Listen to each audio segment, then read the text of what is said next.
இந்த சுடர கொலை பண்ணது யாரு, என்ன, ஏது அப்படிங்கிற ஒரு விஷயம் தெரியாம, உண்மையிலேயே எல்லாருமே இப்போ பயங்கரமா ஃபீல் பண்ணிக்கிட்டு இருக்காங்க. ஏன்னா, ஒரு பக்கம் விஜய போலீஸ் அரெஸ்ட் பண்ணி கூட்டிட்டு போயிட்டாங்க. அதே மாதிரி நம்ம மல்லி வந்து வெண்பா கூட இருக்கிறது தான் கரெக்ட். இந்த கேஸ்ல கண்டிப்பா வந்து எந்த திருப்பு வேணாலும் நடக்கும்.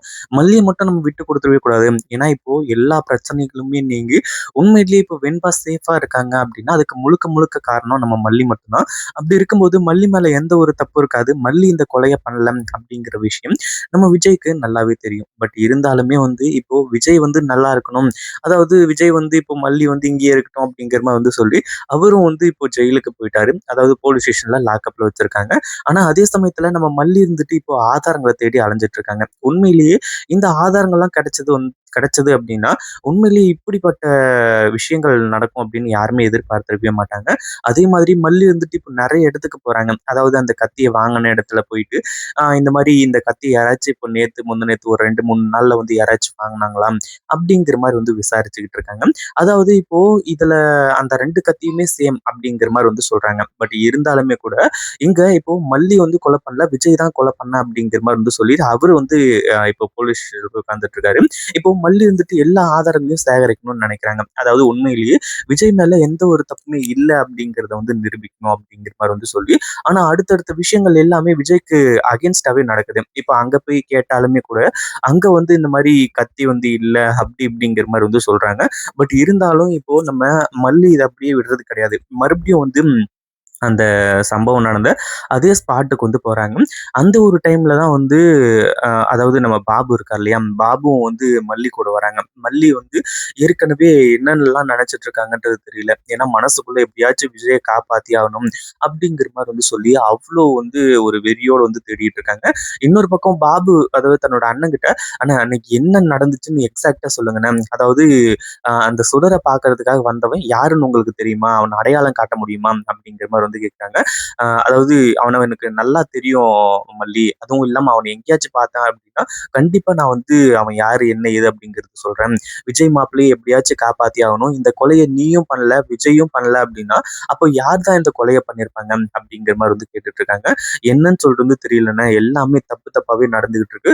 இந்த சுடர் இறந்ததுக்கு அப்புறமும் இவ்ளோ பெரிய பிரச்சனைகள்லாம் வருமா? அதாவது அந்த சுடர் என்னதான் கெட்டவளாவே இருந்தாலுமே கூட, அவள கொல்லணும் அப்படின்னு சொல்லிட்டு நான் ஒரு நாளும் நினைச்சது கிடையாது. விஜயும் அதே மாரி தான். ஒரு நாளும் வந்து நினைச்சிருக்க மாட்டாரு. அப்படி இப்படிங்கிற மாரி எல்லாத்தையுமே சொல்றாங்க. அதே மாரி இப்போ ஒவ்வொருத்தர் மேலயா சந்தேகம் வருது. அந்த ரகு மேல, அடுத்ததா வந்து ரகுக்கும் இந்த ராஜேஸ்வரிக்கும் சம்மந்தம் இருக்கு. அப்படிங்கிற மாரி வந்து சொல்லி யாருக்குமே தெரியாது. நம்ம மல்லிக்கு கூட தெரியாது. அதே மாதிரி இப்போ கதிரேசன் இத பண்ணியிருப்பாரா? அப்படின்றதும் வந்து நம்ம மல்லிக்கு ஒரு மிகப்பெரிய சந்தேகமாவே இருந்துட்டு இருக்கு.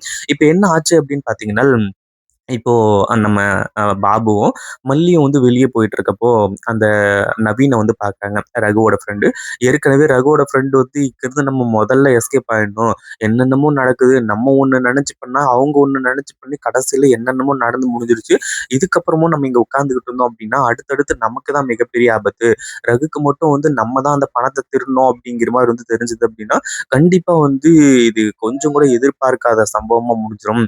நம்மளோட கதைய முடிச்சுருவான் அப்படின்னு சொல்லிட்டு, இவன் வேக வேகமா கிளம்பிட்டு இருக்கான். அந்த ஒரு நேரத்துல தான் மல்லி இருந்துட்டு, அதாவது நம்ம பாபு வந்து, இவன் தான் அது அந்த சுடர பார்க்கறதுக்காக போனது அப்படிங்கிற மாரி வந்து சொல்லி அடையாளம் காட்டும்போது, அவன தான் முன்னாடியே வந்து நம்ம மல்லிக்கு ஓரளவுக்கு தெரியுமே. ஏன்னா இந்த ரகுவோட ஆளு அப்படிங்கிற மாரி வந்து சொல்லி, அவன புடிச்சு அடிச்சு விசாரிக்கும்போது தான், அவன் இருந்துட்டு எல்லா உண்மையுமே சொல்றான். அதுவும் இல்லாம நம்ம மல்லி வந்துட்டு, "ஒழுங்கா உண்மைய சொல்லு. அதாவது நான் வந்து சுடர அங்க தள்ளி விட்டுட்டு போனதுக்கு அப்புறமா, என்ன நடந்துச்சுன்னு உனக்கு தெரியுமா?" அப்படிங்கிற மாரி வந்து கேட்கும்போது, அக்கா என்ன எதுவும் கேட்காதீங்க. அதாவது அங்க என்ன நடந்துச்சுன்னு தெரியுங்களா? யார் இந்த கொலைய பண்ணாங்கன்னு சொல்லிட்டு வந்து தெரிஞ்சா, உண்மையிலேயே அவ்ளோ ஷாக் ஆயிடுவீங்க. நான் இந்த ஒரு விஷயத்த உங்ககிட்ட சொல்றேன் அப்டின்னா, கண்டிப்பா வந்து எல்லாருக்குமே அதிர்ச்சி ஆகக்கூடிய விஷயம் நடக்கும். அதாவது நம்ம மல்லிகா கேட்கக்கூடிய ஒரு விஷயம் என்ன அப்டின்னா, அதாவது நீங்கலாம் சேர்ந்து தானே இத பண்ணீங்க. சுடர் வந்து உங்க பேச்ச கேட்கல அப்டிங்கிறதுக்காக அந்த ரகு தான கொன்னான் அப்டிங்கிற மாரி வந்து கேட்கும்போது, ரகுலாம் கொல்லல. அதாவது சுடர வந்து கொலை பண்ணது அந்த கதிரேசன் தான் அப்படின்னு சொல்லிட்டு ஆதாரத்தோட வந்து நிரூபிக்கிறாங்க. இது உண்மையிலேயே வந்து இப்போ மல்லிக்கு மிகப்பெரிய அதிர்ச்சி. ஏன்னா வேற யாரோ கொலை பண்ணாங்க அப்படின்ற மாரி தான் நினைச்சுட்டு இருந்தாங்க. ஏன்னா இந்த சுடருக்கு வேற யாருனா எதிரிங்க இருப்பாங்க அப்படின்ற மாரி சொல்லி.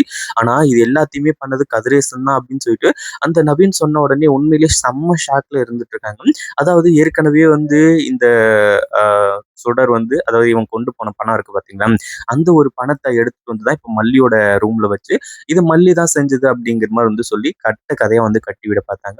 ஆனா அதே சமயத்துல இப்போ நம்ம நவீன் வந்து அந்த இடத்துக்கு போயிருப்பான். அதாவது நம்ம மல்லி அங்கருந்து வெண்பாவ காப்பாத்தி கூட்டிட்டு போனதுக்கு அப்புறமா, அதே இடத்துக்கு போயி இந்த சுடர வந்து அ எழுப்பி பேசியிருக்கான். பட் இருந்தாலும் அதுக்கப்புறம் நடந்தது தான், இந்த நவீன் இங்க இங்க இருந்தான். அது எல்லாத்தையுமே பார்த்தான்னு சொல்லிட்டு யாருமே நம்பவே இல்ல. அதுவும் இல்லாம இந்த கதிரேசனோட ஆட்கள் வந்து இந்த சுடர புடிச்சு அடிச்சு விசாரிச்சுட்டு இருக்காங்க. கடைசியில பணமும் கிடைச்சிருக்கு. அதே மாதிரி கதிரேசனுக்கும் இன்ஃபர்மேஷன் குடுத்து, இந்த கதிரேசனே வந்து நேர்ல என்ட்ரி குடுத்திருக்காங்க. உண்மையிலேயே இந்த ஒரு விஷயத்த எதிர்பார்க்கவே இல்ல. அடுத்தடுத்து என்ன பண்றது? ஏது பண்றது? அப்படின்னும் ஒண்ணுமே புரியல. அப்படியே திரு திரு திருன்னு முழிச்சுட்டு வந்து இருந்துட்டு இருக்காங்க. இப்போ கடைசியா என்ன ஆச்சு அப்படின்னா, இந்த நவீன் சொல்லக்கூடிய விஷயம் மல்லிக்கு பயங்கர இதாகுது. அதாவது இந்த கதிரேசன் தான் வந்து அந்த சுடர வந்து கொலை பண்ணது. அதாவது இதுக்கு முன்னாடியே கதிரேசன் வந்துட்டு உன்னை எங்க பார்த்தாலும் நான் கொன்னுடுவேன். இந்த ஹார்பரே என்னோட கண்ட்ரோல்ல இருக்கு. அப்படி இப்படிங்கிற மாரி வந்து சொல்லிட்டு இருந்தார் இல்லையா? அது எல்லாத்தையுமே இப்போ நிரூபிச்சு காட்டிட்டாரு. அதாவது அந்த ஒரு விஷயத்த தான் நம்ம மல்லி கிட்ட சொல்றாங்க. இத கேட்ட உடனே நம்ம மல்லிக்கு பயங்கரமானதுச்சு. கதிரேசன் இந்த கொலையையும் பண்ணிட்டு அவ்ளோ சைலன்ட்டா இருக்காராம். இவரு அதாவது இப்போ ஆதாரங்களோட சாட்சியோட வந்து அ போ போலீஸ் ஸ்டேஷன்ல வந்து நிரூபிச்சுட்டு, அடுத்ததா நம்ம விஜய மல்லி காப்பாத்தி கூட்டிட்டு வரதுக்கான வேலை எல்லாத்தையுமே பார்க்க போறாங்க. உண்மையிலேயே மல்லி இது எல்லாத்தையுமே பண்ணி கண்டுபிடிச்சிட்டாங்கன்னா எப்படி இருக்கும் அப்படின்றத கமெண்ட் பண்ணுங்க. இந்த வீடியோ பிடிச்சிருந்தா லைக் பண்ணுங்க, ஷேர் பண்ணுங்க. இப்பதான் நம்ம சேனலுக்கு ஃபர்ஸ்ட் டைம் வரீங்க அப்படின்னா, கீழ இருக்க சப்ஸ்கிரைப் பட்டன பிரஸ் பண்ணிக்கோங்க.